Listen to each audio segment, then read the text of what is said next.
जय हिंद दोस्तों। आज तीसरा क्लास है तो हम लोग तीसरा क्लास आज करेंगे। जो क्लास हो चुका है तो आप लोग देख चुके होइएगा, तो आज तीसरा क्लास करेंगे। तो चलते हैं हम लोग ऐसे तीसरा क्लास चालू करते हैं। तो आते हैं।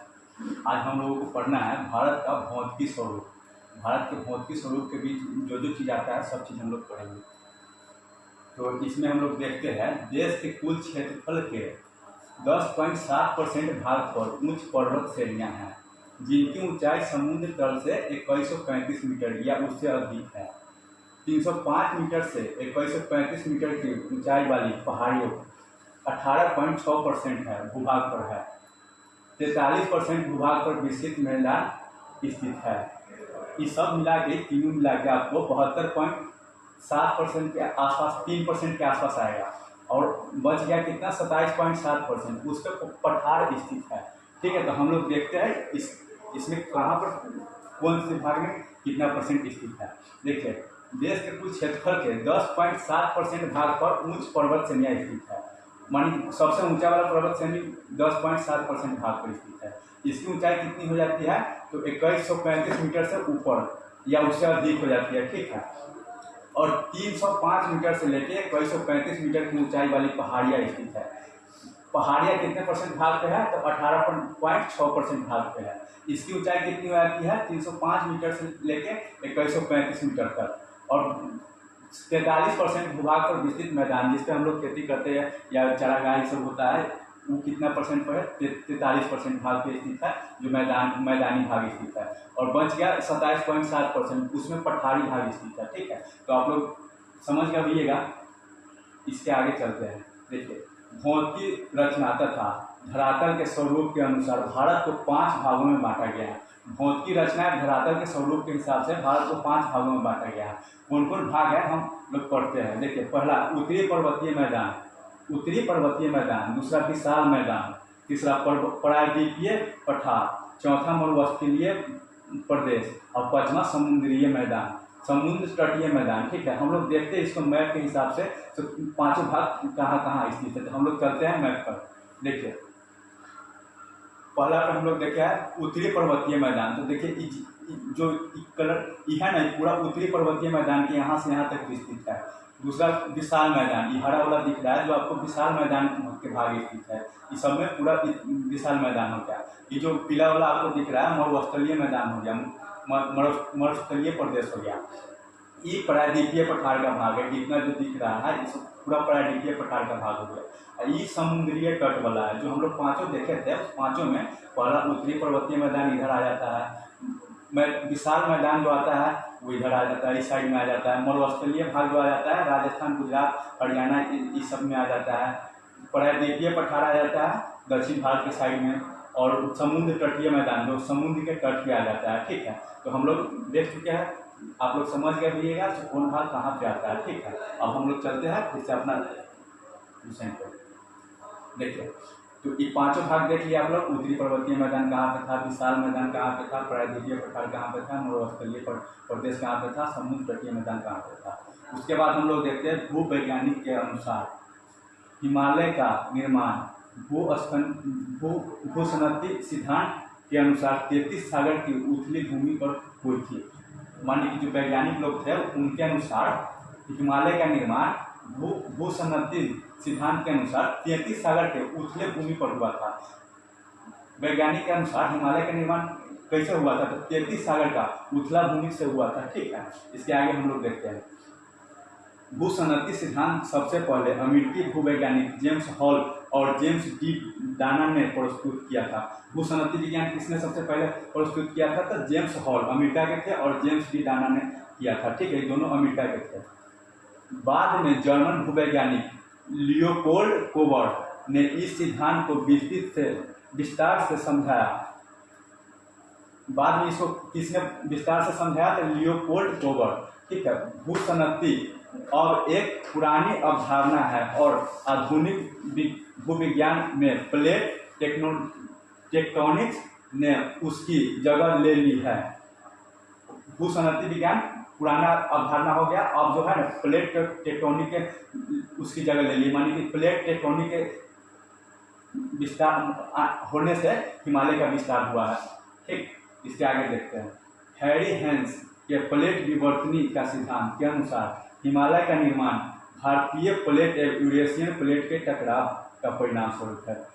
हैरी हेंस जो थे ना, उनके अनुसार हिमालय का निर्माण कैसे हुआ है, भारतीय प्लेट और यूरेशियन प्लेट के टकराव से हिमालय का निर्माण हुआ है। ठीक है, हैरी हेंस के अनुसार हिमालय का निर्माण कैसे हुआ है, भारतीय प्लेट और यूरेशियन प्लेट के टकराव से हुआ। आपसे क्वेश्चन आएगा हिमालय का निर्माण कैसे हुआ है, तो आपको बताना है भारतीय प्लेट और यूरेशियन प्लेट के टकराव से हिमालय का निर्माण हुआ है। ठीक, हम लोग आगे देखते हैं।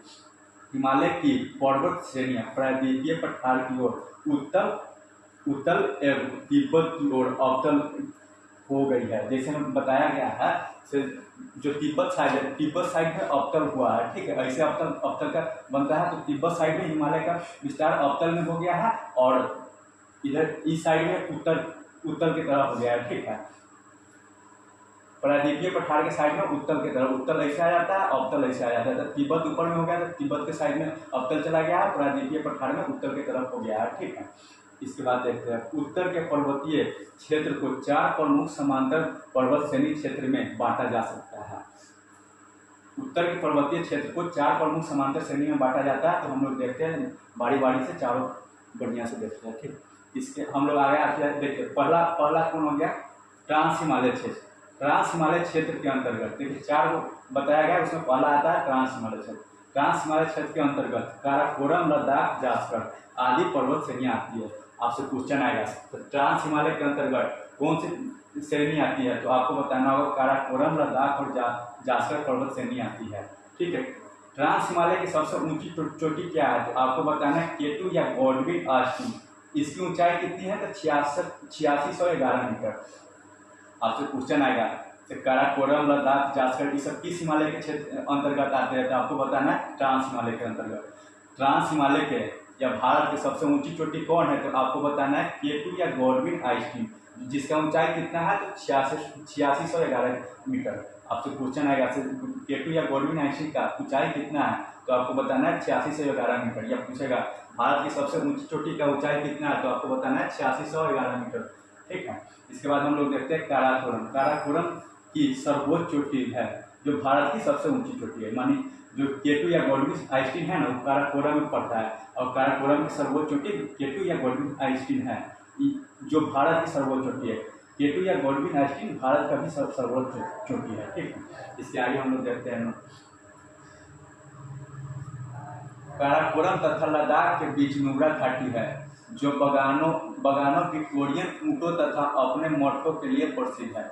आपसे क्वेश्चन आएगा काराकोरम और लद्दाख के बीच कौन घाटी आता है, तो नुब्रा घाटी। या पूछेगा काराकोरम और लद्दाख को कौन सी घाटी अलग करता है, तो नुब्रा घाटी आता है। जो किस लिए नुब्रा घाटी किस लिए प्रसिद्ध है, तो बगानों में विक्टोरियन ऊंटों तथा अपने मठों के लिए प्रसिद्ध है।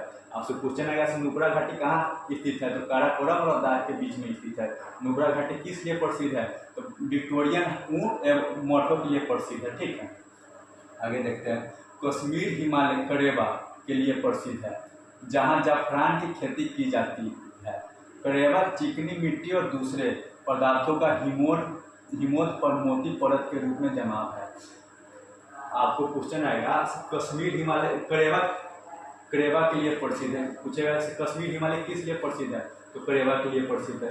करेबा कहाँ पे मिलता है, तो कश्मीर हिमालय में मिलता है, जहाँ पे जाफरान की खेती होती है। तो जाफरान की खेती कहाँ पे होती है, तो कश्मीर हिमालय में होती है। करेबा चिकनी मिट्टी और दूसरे पदार्थों का हिमोद पर मोटी परत है। करेबा जो है चिकनी मिट्टी और करेबा चिकनी मिट्टी और दूसरे पदार्थ की हिमोद पर मोटी परत है। करेबा जो है चिकनी मिट्टी और हिमोद मिट्टी के मोटी परत पर जमाव के कारण हुआ है। ठीक है, बृहद हिमालय में जोजिला, पीर पंजाल, बनिहाल, जास्कर श्रेणी में फुटुला, लद्दाख श्रेणी में फुटुला जैसे पदार्थ है। आप क्वेश्चन आएगा जोजिला दर्रा किस हिमालय में आता है, तो आपको बताना है बृहद हिमालय में। बनिहाल दर्रा किस श्रेणी में आता है, तो पीर पंजाल में। जास्कर श्रेणी में कौन सा दर्रा आता है, तो फुटुला दर्रा। फुटुला दर्रा कहाँ है, तो लद्दाख श्रेणी में स्थित है। आपसे क्वेश्चन आएगा जोजिला दर्रा किस हिमालय में है, तो बृहद हिमालय में। बनिहाल दर्रा कहाँ है, तो पीर पंजाल हिमालय में। जास्कर श्रेणी में कौन सा दर्रा है, तो फोटुला दर्रा है। फोटुला दर्रा कहाँ पे स्थित है, तो जास्कर श्रेणी में। फुटुला दर्रा कहाँ पे स्थित है, तो लद्दाख श्रेणी में। इसके आगे हम लोग देखते हैं कश्मीर हिमालय क्षेत्र में ही मीठे जल की झील डल एवं बुल्लट एवं खारे जल की झील पंगोंग सो और सोमुरी स्थित है। आपसे क्वेश्चन आएगा सर, डल बुल्लट पंगोंग सो सोमुरी झील कहाँ पे स्थित है? कश्मीर हिमालय में। आप लोग जानते हैं सर, डल और बुल्लट मीठे पानी की झील कहाँ पे है? कश्मीर में। बुल्लट झील जो सबसे बड़े भारत के सबसे बड़े मीठे पानी की झील कौन है? तो बुल्लट झील है। आपसे क्वेश्चन आएगा भारत के सबसे बड़े मीठे पानी की झील कौन है? तो बुल्लट झील है। पूछेगा डल या बुल्लट झील कहाँ पे स्थित है? तो कश्मीर हिमालय में। और पंगोंग सो और सोमुरी झील भी कहाँ पे स्थित है? तो कश्मीर हिमालय में। आगे देखते हैं, वैष्णो देवी, अमरनाथ गुफा और चराय शरीफ जैसे तीर्थ यात्रा कश्मीर या उत्तरी पश्चिमी हिमालय में स्थित है। आपसे कुछ क्वेश्चन आएगा तो वैष्णो देवी, अमरनाथ गुफा, चराय शरीफ कहाँ पे स्थित है? तो कश्मीर हिमालय में स्थित है। ठीक है, आप लोगों को क्वेश्चन के हिसाब से कश्मीर हिमालय इसका आंसर होगा। ठीक है, वैष्णो देवी, अमरनाथ गुफा, चराय शरीफ कहाँ पे स्थित है? तो कश्मीर हिमालय में स्थित है। ठीक, इसके आगे देखते हैं, हिमाद्री अर्थात सर्वोच्च या बृहद हिमालय। देखिए पहला नंबर हम लोग देख लिया है, उसके बाद दूसरा नंबर हिमाद्री एवं सर्वोच्च या बृहद हिमालय के बारे में जानेंगे। यह हिमालय की सबसे ऊंची श्रेणी है। हिमालय की सबसे ऊंची श्रेणी कौन है? तो हिमाद्री या बृहद हिमालय आपको बताया जाएगा। ठीक है, इसकी औसतन ऊंचाई 6000 मीटर होती है। इसकी औसतन ऊंचाई कितनी मीटर होती है? तो 6000 मीटर होती है। विश्व की सबसे ऊंची चोटी कहाँ पे है? तो हिमाद्री या बृहद हिमालय में, जिसे हम लोग क्या कहते हैं? एवरेस्ट। एवरेस्ट कहाँ पे पड़ता है? नेपाल में। नेपाल पर्वत श्रेणी में स्थित है। कंचनजंगा, नंगा पर्वत, नंगा देवी, कामेट एवं नामचा बड़ा आदि इसके कुछ महत्वपूर्ण शिखर हैं। क्वेश्चन आएगा एवरेस्ट किस हिमालय में पड़ता है? तो हिमाद्री या बृहद हिमालय में पड़ता है। हिमाद्री या बृहद हिमालय की ऊंचाई कितनी है? तो औसतन ऊंचाई बताया गया है 6000 मीटर। ठीक है, विश्व की सबसे ऊंची चोटी किस हिमालय में पड़ता है? तो हिमाद्री या बृहद हिमालय में, जिसका नाम क्या है? तो एवरेस्ट। एवरेस्ट कहाँ पे है? नेपाल में है।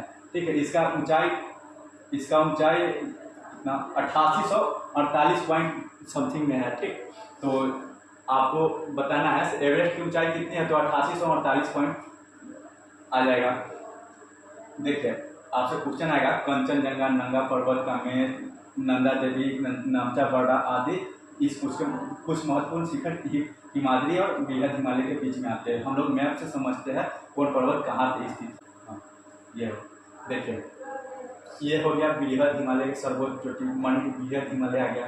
इस बृहद हिमालय, हिमाद्री या बृहद हिमालय में कौन कौन चोटी कहाँ पे पड़ता है? ठीक है, देखिए यहाँ पे आ गया नंगा पर्वत, इसमें लिखा हुआ था नंगा पर्वत। नंगा पर्वत की ऊंचाई कितनी है? 8126 मीटर। नंदा देवी उत्तराखंड में आता है। आपसे क्वेश्चन आ जाएगा नंदा देवी किस राज्य में पड़ता है? तो आपको बताना है उत्तराखंड में। नंगा पर्वत कहाँ पे आ जाता है? तो पीओके के क्षेत्र में आ जाता है। ठीक है, कामेट शिखर कहाँ पे पड़ता है? तो कामेट शिखर आपको बताना है उत्तराखंड में पड़ता है। इसकी ऊंचाई कितना है? 7755 मीटर है। यहाँ पे एवरेस्ट के ऊंचाई कितना है? एवरेस्ट नेपाल में आ जाता है, बृहद हिमालय के अंतर्गत ही आ जाता है। इसकी ऊंचाई कितनी है? तो 8848.86 मीटर है। ठीक है, कंचनजंगा पूछेगा सर भारत की दूसरी सबसे ऊंची चोटी कौन है? तो कंचनजंगा है। कंचनजंगा कहाँ पे आता है? सिक्किम और नेपाल के बॉर्डर पर। ठीक है, इसकी ऊंचाई कितनी है? 8586 मीटर। नामचा बड़ा, आपसे क्वेश्चन आएगा नामचा बड़ा किस राज्य में पड़ता है? तो आपको बताना है अरुणाचल प्रदेश में। इसकी ऊंचाई कितनी है? 7782 मीटर। तो एक बार और हम लोग बढ़िया से देख लेते हैं। नंगा पर्वत कहाँ पे स्थित है? तो लद्दाख क्षेत्र में स्थित है। नंदा देवी कहाँ पे है? नंदा देवी उत्तराखंड में है। कामेट शिखर कहाँ पे? उत्तराखंड में है। एवरेस्ट कहाँ पे पड़ता है? तो एवरेस्ट कहाँ पे पड़ता है? तो नेपाल में पड़ता है। कंचनजंगा किस राज्य में पड़ता है? तो सिक्किम में। भारत की दूसरी सबसे ऊंची चोटी कंचनजंगा है, पहली केटू था। उसके बाद नामचा बड़ा किस राज्य में आता है? नामचा बड़ा अरुणाचल प्रदेश में आता है। तो आप लोग समझ करिएगा, आपसे क्वेश्चन आ सकता है केटू भारत की सबसे ऊंची चोटी कौन है? तो केटू या गॉडविन ऑस्टिन जो काराकोरम रेंज में आता है, उसकी ऊंचाई कितनी थी? 8611 मीटर थी। ठीक है, उसके बाद आएगा भारत की दूसरी सबसे ऊंची चोटी कौन है? तो कंचनजंगा। इसकी ऊंचाई कितनी है? 8586 मीटर। और सबसे ऊंची चोटी कौन हो गया विश्व का? तो एवरेस्ट। इसकी ऊंचाई कितनी है? 8848.86 मीटर। तो हम आप लोग समझ करिएगा। हम चलते हैं, अब आगे दिखते हैं। तो यही सब लिखा हुआ था, कंचनजंगा, नंगा पर्वत, नंदा देवी, कामेट शिखर, नामचा बड़ा कहाँ था आपको बता दिया। ठीक। देखिए, बृहद हिमालय लघु हिमालय से मेन सेंट्रल थ्रस्ट के द्वारा अलग होती है। आपसे क्वेश्चन आएगा तो बृहद हिमालय और लघु हिमालय किस चीज़ से अलग होता है, तो मेन सेंट्रल थ्रस्ट से अलग होता है। तो मेन सेंट्रल थ्रस्ट किसके बीच में स्थित है, तो आपको बताना है बृहद हिमालय और लघु हिमालय के बीच। अब हम लोग तीसरा पढ़ते हैं हिमालय श्रेणी या लघु या मध्य हिमालय इसको बोलते हैं, ठीक है।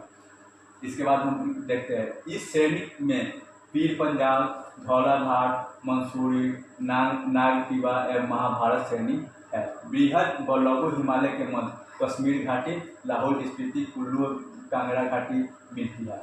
हम लोग देखते हैं पीर पंजाल कहाँ पे आ जाता है, पीर पंजाल आ जाता है जम्मू कश्मीर में। ऐसे और किस श्रेणी के अंतर्गत आ जाता है, तो लघु या मध्य हिमालय के बीच आ जाता है, ठीक है। मंसूरी आपको आ जाएगा हिमाचल प्रदेश में, महाभारत श्रेणी आ जाएगा उत्तराखंड में। तो बृहद व लघु हिमालय के मध्य कश्मीर घाटी, लाहौल स्पीति भी आ जाएगा आपको हिमाचल प्रदेश में। कुल्लू कांगड़ा घाटी भी मिलती है। कुल्लू कांगड़ा घाटी कहाँ है, हिमाचल प्रदेश में। तो आपसे क्वेश्चन आएगा जैसे लाहौल स्पीति किस हिमालय में आता है, तो बताना है आपको बृहद या लघु हिमालय या मध्य हिमालय में आता है। कुल्लू कांगड़ा घाटी किस हिमालय में आता है, तो बृहद या लघु हिमालय में। पीर पंजाल, धौलाधार, मंसूरी, नागटिवा, महाभारत श्रेणी किस हिमालय में आता है, तो मध्य हिमालय या लघु हिमालय के बीच में आता है, ठीक है। यहाँ अल्पाई चारागाह है जिन्हें कश्मीर घाटी में मर्ग, गुलमर्ग, सोनमर्ग तथा उत्तराखंड में बुग्याल या प्यार कहा जाता है। चरागाह है, यह अल्पाई चारागाह किस श्रेणी में आता है, तो लघु या मध्य हिमालय में, ठीक है।